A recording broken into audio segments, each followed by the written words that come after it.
Kita akan tunggu bagaimana pernyataan yang akan disampaikan oleh tim kuasa hukum. Tadi Bang Martin juga sudah menjelaskan secara detail kepada kita lebih kurang 45 orang kuasa hukum diketuai oleh Yusril Iza Mahendra. Baik, kita dengarkan bersama konferensi pers ini pemirsa.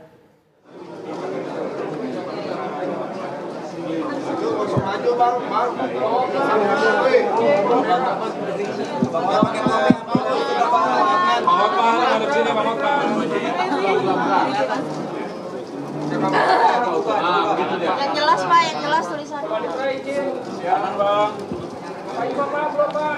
Udah, jelas belum? Lihat Pak. Diambil dulu Pak. Agak lain kan? Agak lain Pak. Agak lain, oke. Pak, tahan.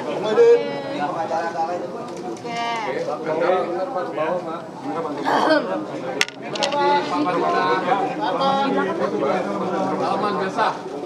Biasa.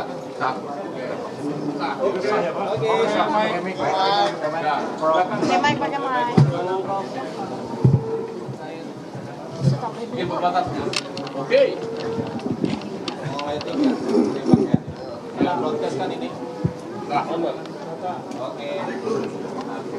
Baik, rekan-rekan wartawan semuanya, terima kasih banyak telah hadir di gedung MK dan terima kasih atas kesabarannya menunggu proses pendaftaran dan sudah selesai. Kami yang hadir ini semuanya adalah tim pembela Prabowo Gibran. Yang hadir antara lain ini sebelah ini adalah Pak Hinca Panjaitan, ini Pak Oto Hasibuan, ini Pak Oce Kaligis, ini Pak Bos, semua kenal. Pak Hotman Paris, Maulana Bungaran, dan lain-lain semua ya. Jadi ada 45 orang anggota tim pembela Prabowo Gibran pada malam hari ini telah menyerahkan surat permohonan untuk menjadi pihak terkait dalam dua perkara yang diajukan ke Mahkamah Konstitusi. Pertama adalah perkara yang diajukan oleh Pak Anies Baswedan dan Pak Mohaimin Iskandar. Dan yang kedua adalah perkara yang diajukan oleh Pak Ganjar Pranowo dan Pak Mahfud MD. Oleh karena ada dua pemohon, maka kami mohon untuk menjadi pihak terkait pada kedua perkara tersebut. Dan seluruh kelengkapan yang diminta oleh Mahkamah Konstitusi telah kami serahkan malam ini. Antara lain surat kuasa sudah lengkap semuanya, berita acara sumpah, kartu tanda anggota advokat, semuanya lengkap, tidak ada satupun yang kurang. Juga surat kuasa sudah ditandatangani oleh Pak Prabowo Subianto dan Pak Gibran Raka Buming Raka dan sudah sah, dan juga sudah ditandatangani oleh seluruh penerima kuasa dan sudah diserahkan ke Mahkamah Konstitusi malam hari ini. Kemudian surat permohonan sudah diserahkan juga masing-masing satu-satu untuk satu permohonan dan sudah dinyatakan lengkap seluruhnya oleh Panitera Mahkamah Konstitusi dan sudah dicatat dalam pendaftaran. Dan tentu kami akan menunggu sidang Majelis Hakim Mahkamah Konstitusi itu memutuskan apakah permohonan kami diterima atau tidak diterima sebagai pihak terkait dalam kedua perkara yang sudah didaftarkan ke Mahkamah Konstitusi ini. Dan selanjutnya kami akan mempersiapkan jawaban atas permohonan yang diajukan oleh kedua pemohon, dan itu sudah harus diserahkan ke Mahkamah Konstitusi pada tanggal 27 Maret yang akan datang, dan pada tanggal 28 sesuai dengan jadwal yang disusun dalam peraturan Mahkamah Konstitusi nomor 1 tahun 2024, kami diberikan kesempatan untuk menjawab ya atau membacakan jawaban terhadap permohonan yang diajukan oleh kedua pemohon pada tanggal 28 Maret yang akan datang. Jadi kami harus kerja maraton, ya, kerja dan sudah bekerja sejak kemarin, dan insya Allah solid tim ini dan satu suara. Ya, di depan-depan ini orang besar-besar semua ini. Ada Pak Oto, ada Pak Oce, apalagi yang sebelah kanan saya ini bos besar. Jadi insya Allah tim ini solid, ya, satu suara, satu sikap dalam membela Pak Prabowo Gibran, dan kami berkeyakinan bahwa insya Allah kami akan mampu menjawab atau menangkis seluruh argumen dan dalil serta alat bukti yang diajukan oleh para pemohon dalam perkara ini. Dari saya cukup, barangkali silakan Pak Oto barangkali yang menambahkan. Pak Oto ini wakil ketua tim pembela, ya. Ada Pak Fahri Bahmid juga wakil ketua. ada di belakang. Ya. Silakan Pak Otto. Terima kasih teman-teman semuanya. Terima kasih Pak Hinca, Pak Yusril, Pak Hotman, Pak Oce, Pak Maulana, ya, dan teman-teman yang lain ada di sini, Pak Fahri. Saya hanya untuk memperkuat aja apa yang dikatakan oleh Pak Yusril tadi, bahwa Pak Yusril mengatakan dia optimis bahwa kita bisa menghancurkan semua serangan-serangan daripada pihak 01 dan 03 di dalam permohonannya, bukan serangan yang lain ya, dalam permohonannya. Karena apa? Karena memang secara formal kami melihat bahwa gugatan yang diajukan oleh 01 dan 03 tersebut adalah cacat formil. Cacat formil, cacat prosedural, sehingga karena tidak memenuhi secara formil maka kami melihat bahwa berpotensi besar bahwa permohonan itu tidak akan dapat diterima. Itu yang paling mendasar. Karena apa? Alasan kami karena bahwa sengketa yang disampaikan sekarang ini sesungguhnya adalah dalil-dalilnya itu mengenai soal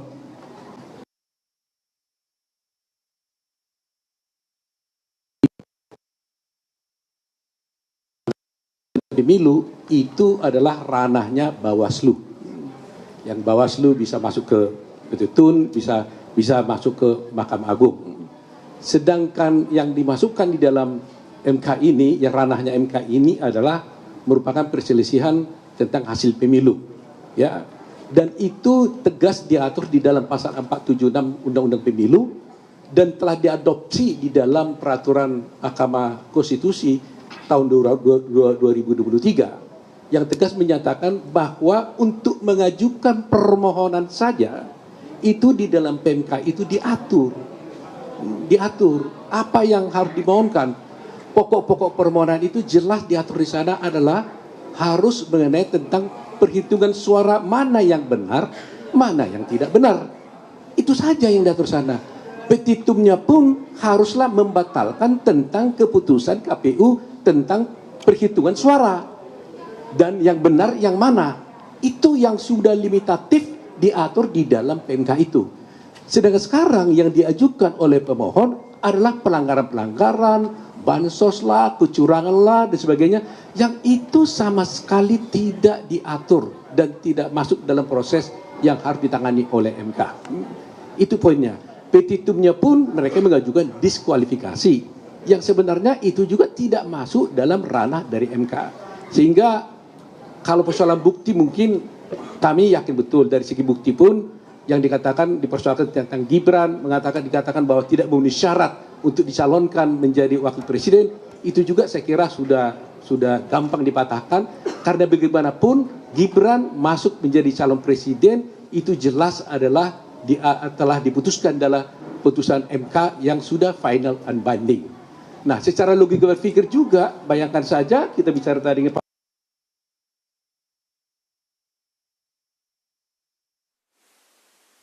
dalam debat. Artinya legal standing dari Pak Prabowo kan kalau tidak jelas bagaimana ikut dalam satu debat.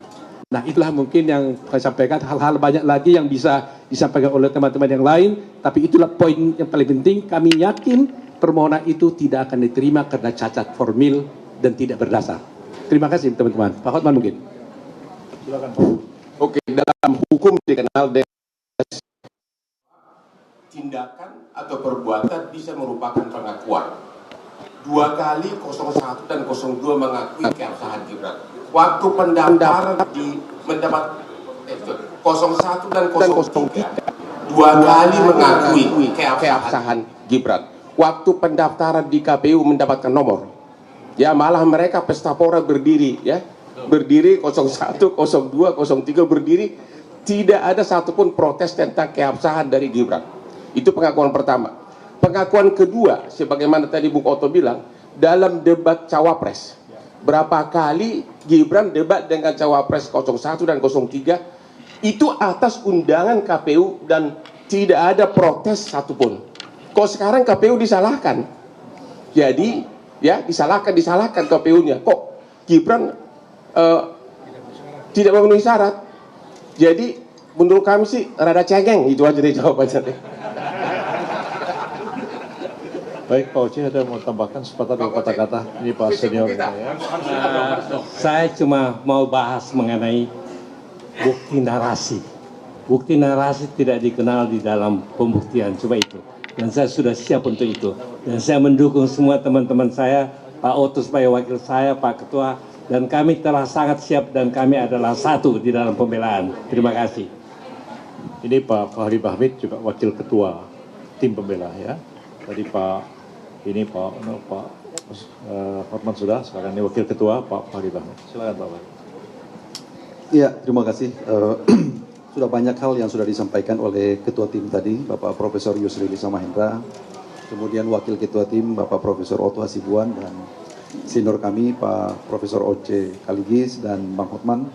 Kami mungkin menambahkan beberapa hal penting saja bahwa sejauh ini tim sudah bekerja untuk membedah anatomi dan konstruksi permohonan yang diajukan oleh dua pasangan calon, dan bagi kami ini persoalan yang sangat standar saja.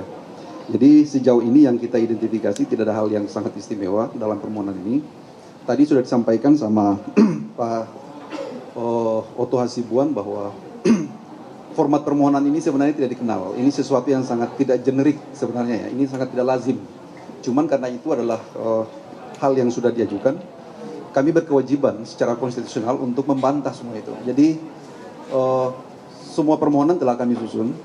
Pada saatnya nanti sekitar hari Kamis, kalau nanti dalam pemeriksaan pokok persidangan, kami akan mengajukan jawaban secara tertulis yang akan kami sampaikan secara komprehensif tentunya. Jadi banyak hal sebenarnya yang telah kita identifikasi yang tidak perlu kita sampaikan secara terbuka. Mungkin nantinya pada saat persidangan kita akan menyampaikan secara lebih jelas ya. Jadi sebagai kesimpulan bahwa kita hargai saja apa yang mereka ajukan hari ini sebagai bagian dari hak konstitusional mereka, walaupun dalam konteks tertentu kita pandang sebagai sesuatu yang tidak lazim dalam mekanisme hukum acara dan pembuktian di Mahkamah Konstitusi. Mungkin seperti itu yang dapat saya tambahkan dari apa yang telah disampaikan oleh Profesor Yusril. Terima kasih. Akhirnya Wakil Ketua Pak Maulana Bungaran, silakan. Ya, prinsipnya kami para pembela untuk pasangan calon Prabowo Gibran sudah siap semua, baik menyiapkan jawaban maupun seluruh alat-alat bukti untuk membantah dalil-dalil paslon dari 01 dan 03. Ya, prinsipnya kami oke gas, dah gitu aja. Pak Inja ini tidak masuk dalam tim pembela, tapi beliau adalah ketua komandan EHO bidang hukum di TKN ya. Silakan. Silakan Pak. Terima kasih Prof. Agak lain ini. Saya Hinca Panjaitan, komandan tim EKO Hukum dan Advokasi yang bertanggung jawab terhadap TKN Prabowo Gibran ini. Paslon 02 telah memberi kuasa secara penuh kepada 45 advokat-advokat ternama dan siap untuk menuntaskan pekerjaan ini. Tahapan paling akhir dari semua tahapan pemilu yang kami ikuti di TKN Prabowo Gibran adalah ini. Oleh karena itu, jikalau ini selesai tuntas, maka selesailah tugas-tugas TKN Prabowo Gibran. Tentu, Komandan Hukum dan Advokasi ini yang paling akhir mengawal ini. Saya dan bersama teman-teman para wakil komandan akan mendampingi tim kuasa hukum ini sampai tuntas menjalankan tugas-tugasnya yang telah diberikan pemberi kuasa, Presiden Prabowo Gibran sebagai wakil presiden. Terima kasih teman-teman, terpilih. Terima kasih teman-teman. Ada yang mau bertanya? Silakan. Selamat malam, saya Poppy dari cnnindonesia.com. Saya mau bertanya satu, dalam permohonan kubu 03 di halaman 16 itu ada menyertakan penyandingan perolehan suara baik 01, 03 itu tidak ada selisih, sedangkan menurut pemohon yaitu kubu 03 suara 02 itu 0 di seluruh provinsi maupun di luar negeri. Apakah hal itu adalah praktik 0 semuanya? Itu apakah hal itu lumrah dalam permohonan PHPU? Apakah ini pertama kali terjadi dan bagaimana pendapat dari kubu 02? Dan soal diskualifikasi tadi kan sudah yakin akan dibantah. Apa yang akan dibawa oleh 02 katanya? Ketua dari tim kuasa hukum Prabowo Subianto tadi Yusril Iza Mahendra sudah menjelaskan bagaimana solidnya satu suara satu sikap yang disampaikan oleh kuasa hukum dari Prabowo Subianto. Nanti kita akan paparkan lebih jauh mengenai hal ini, tapi setelah jeda. Breaking news akan segera kembali.